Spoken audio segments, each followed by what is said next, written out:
Bayangkan, sebuah desa kecil yang damai di bawah bayang-bayang Gunung Gajah. Sebuah gunung misterius yang menyimpan rahasia gelap. Namun apa yang terjadi jika seorang pemuda miskin harus menghadapi rahasia tersebut demi cinta dan keluarga? Simak kisah luar biasa ini hingga akhir. Assalamualaikum warahmatullahi wabarakatuh.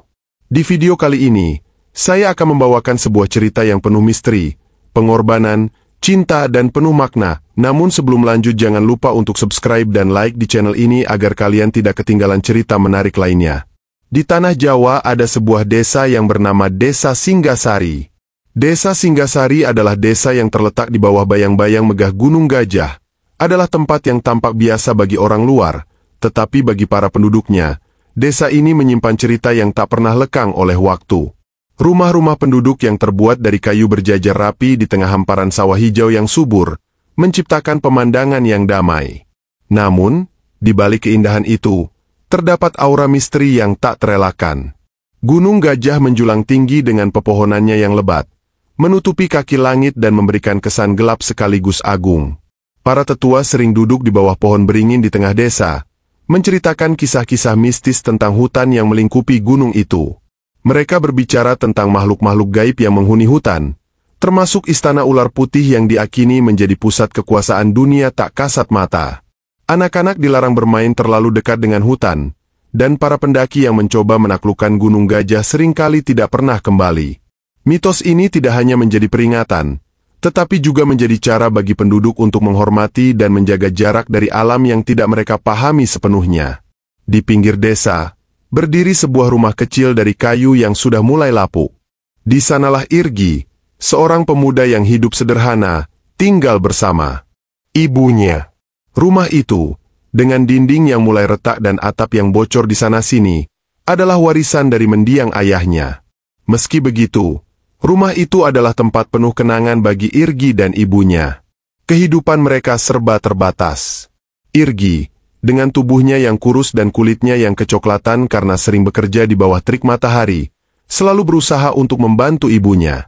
Mereka memiliki kebun kecil di belakang rumah, tempat Irgi menanam sayuran dan buah-buahan yang mereka gunakan untuk bertahan hidup.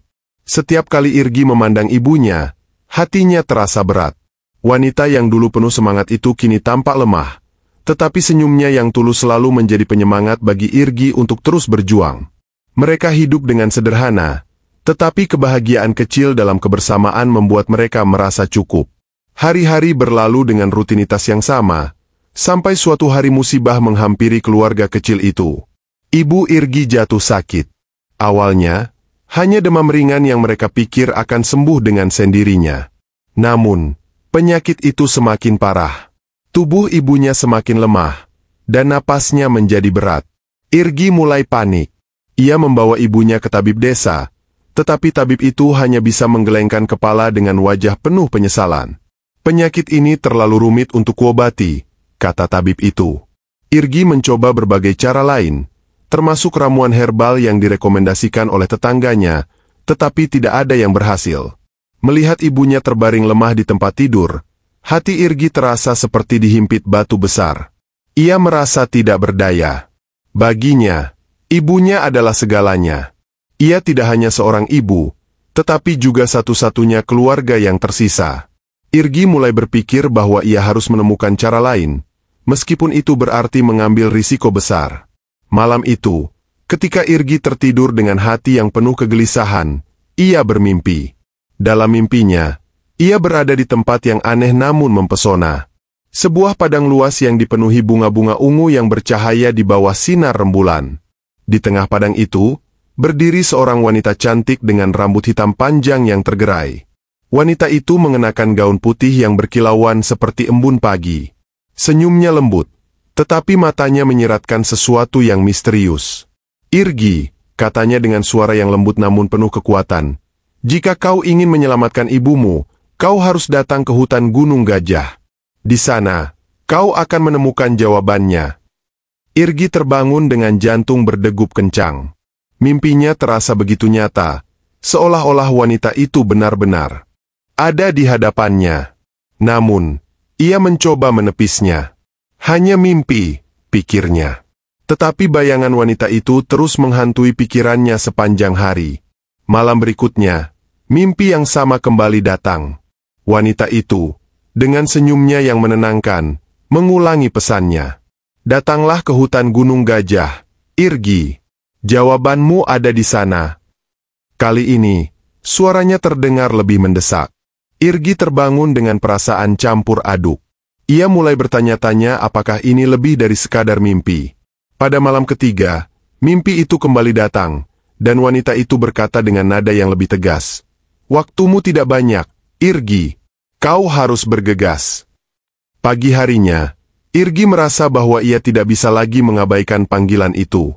Meski ibunya selalu memperingatkan tentang bahaya hutan Gunung Gajah, Irgi merasa bahwa ia harus pergi. Ia tidak memberitahu ibunya tentang mimpinya, hanya berkata bahwa ia akan pergi mencari kayu untuk dijual. Dengan membawa bekal seadanya dan hati yang dipenuhi harapan, Irgi melangkah menuju hutan yang penuh misteri, siap menghadapi apapun yang menantinya demi menyelamatkan ibunya. Irgi melangkah perlahan di pinggiran hutan Gunung Gajah, tempat yang selama ini hanya menjadi latar cerita-cerita menyeramkan yang ia dengar sejak kecil. Pepohonan besar menjulang tinggi di sekelilingnya, menciptakan suasana gelap meskipun matahari masih bersinar terang. Ia membawa bekal seadanya, sepotong roti kering, sedikit air, dan sebilah pisau kecil untuk berjaga-jaga. Setiap langkahnya disertai degup jantung yang tak menentu, bukan hanya karena rasa takut, tetapi juga harapan bahwa ia akan menemukan sesuatu yang bisa menyelamatkan ibunya. Angin yang berhembus membawa suara-suara aneh dari dalam hutan, seperti bisikan-bisikan yang membuat bulu kuduknya berdiri. Namun, ia tetap melangkah, meyakinkan dirinya bahwa apapun yang ada di dalam sana, ia harus menghadapinya. Perjalanan Irgi ke dalam hutan terasa seperti memasuki dunia lain. Pepohonan semakin rapat. Sinar matahari nyaris tak mampu menembus rimbunnya dedaunan. Udara menjadi lembab, dan suara-suara binatang hutan terdengar di kejauhan. Sesekali, ia berhenti untuk memastikan bahwa ia masih membawa arah yang benar, meskipun ia sendiri tidak tahu apa yang sebenarnya ia cari. Bayangan wanita dalam mimpinya terus membayang di pikirannya, menjadi satu-satunya alasan ia tetap berjalan. Ia mulai merasa lelah, tetapi setiap kali ia berpikir untuk berhenti, wajah ibunya yang terbaring lemah kembali muncul di pikirannya. Aku harus melanjutkan, gumamnya, mencoba memberi semangat pada dirinya sendiri. Hari demi hari berlalu, dan Irgi mulai merasa kehilangan harapan. Bekalnya semakin menipis, dan tubuhnya terasa lemah karena kurang makan dan tidur. Hutan itu seolah tidak memiliki ujung, dan ia merasa bahwa dirinya hanya berjalan berputar-putar. Pada malam kelima, ia memutuskan untuk beristirahat di bawah sebuah pohon besar. Ia menyalakan api kecil untuk menghangatkan diri dan mencoba tidur sejenak. Dalam tidurnya, mimpi yang sama kembali datang. Wanita itu berdiri di tempat yang sama, tetapi kali ini ia tampak lebih serius. Irgi, kau semakin dekat. Jangan menyerah, katanya. Ketika Irgi mencoba berbicara, wanita itu hanya tersenyum dan menghilang. Pagi harinya, Irgi terbangun dengan semangat baru. Ia merasa bahwa mimpinya adalah petunjuk bahwa ia berada di jalur yang benar. Pada hari ketujuh, sesuatu yang aneh terjadi.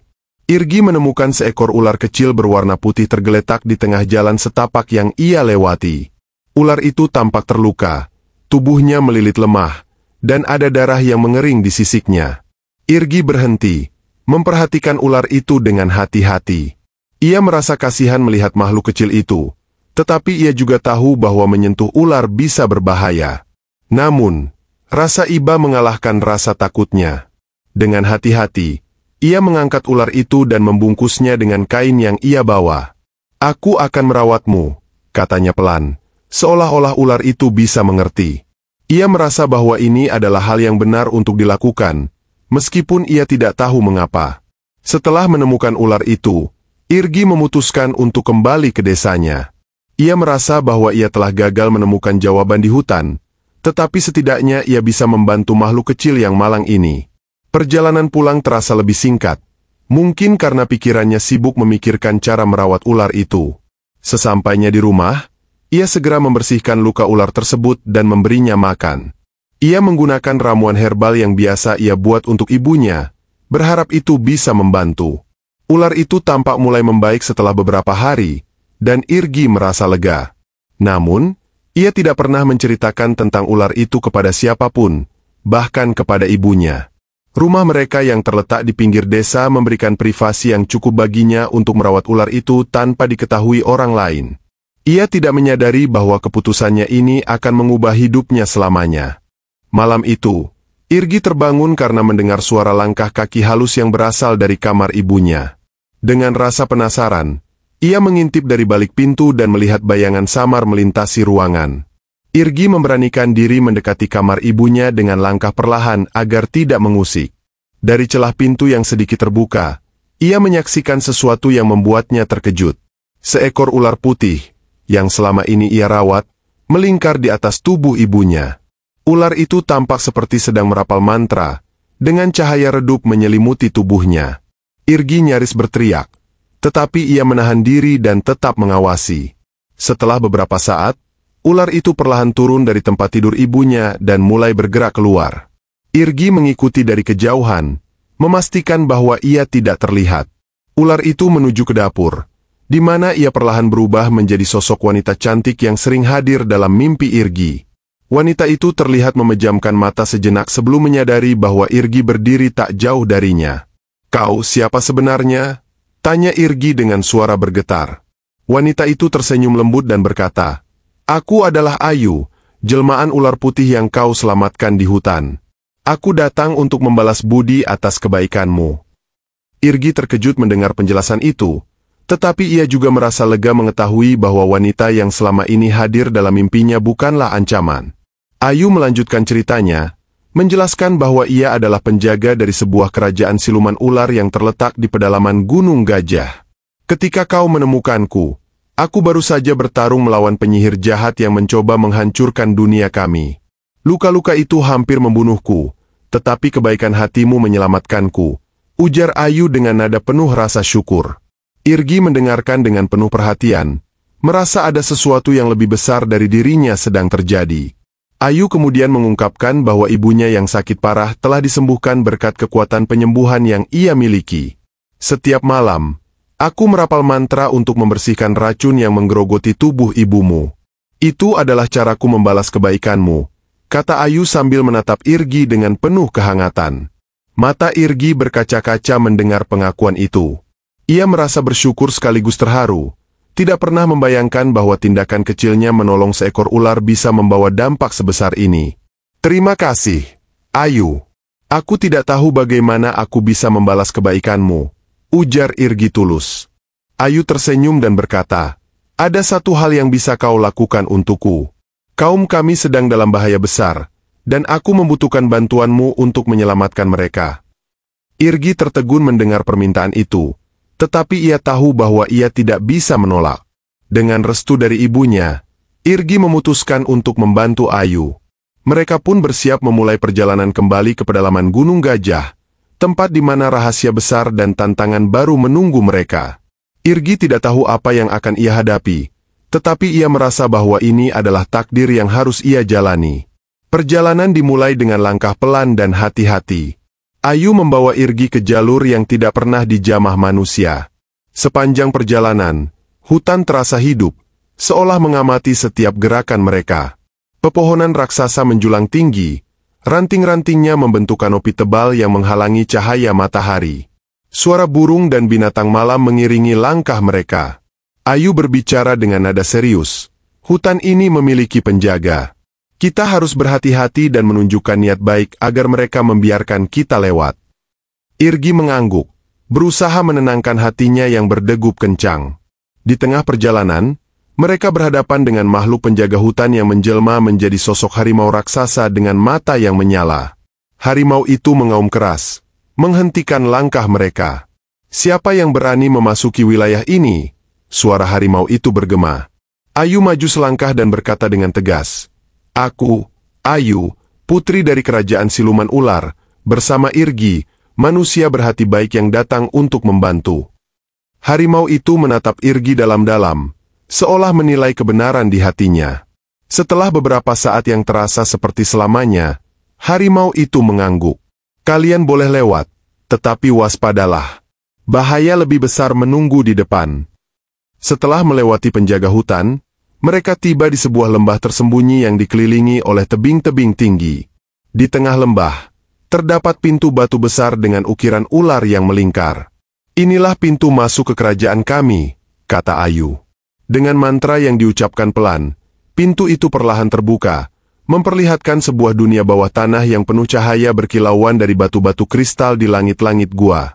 Irgi terpesona melihat keindahan yang belum pernah ia bayangkan. Namun, ia juga merasakan beban tanggung jawab yang semakin besar. Di dalam kerajaan, mereka disambut oleh Raja Ular, ayah Ayu, yang tampak anggun dan penuh wibawa. Raja itu mengucapkan terima kasih kepada Irgi atas keberaniannya. Kehadiranmu di sini bukan kebetulan. Kami percaya bahwa kau adalah sosok yang dipilih untuk membantu kami mengalahkan penyihir jahat yang mengancam keberadaan kami, ujar sang raja. Irgi merasa gugup, tetapi ia tahu bahwa ia tidak bisa mundur sekarang. Dengan tekad bulat, ia menerima tanggung jawab itu. Irgi mulai menjalani pelatihan intensif untuk mempersiapkan dirinya menghadapi penyihir jahat. Ayu selalu berada di sisinya, memberikan dukungan dan semangat. Hubungan mereka semakin erat. Hingga tanpa disadari, cinta tumbuh di antara mereka. Irgi berjanji pada dirinya sendiri untuk melindungi Ayu dan kerajaannya, apapun yang terjadi. Perjalanan ini bukan hanya tentang menyelamatkan kerajaan siluman ular, tetapi juga menemukan kekuatan sejati dalam dirinya. Dan dengan itu, babak baru dalam hidup Irgi pun dimulai. Bersama kita lanjut di episode selanjutnya. Semoga cerita kali ini menghibur dan jadi motivasi buat kita. Agar kita jangan mudah menyerah dalam menghadapi cobaan hidup ini, karena di balik semua cobaan yang kita jalani, pasti ada hikmah yang kita raih. Terima kasih sudah menonton video ini sampai selesai. Jangan lupa subscribe channel ini, agar tidak ketinggalan video selanjutnya. Terima kasih. Assalamualaikum warahmatullahi wabarakatuh.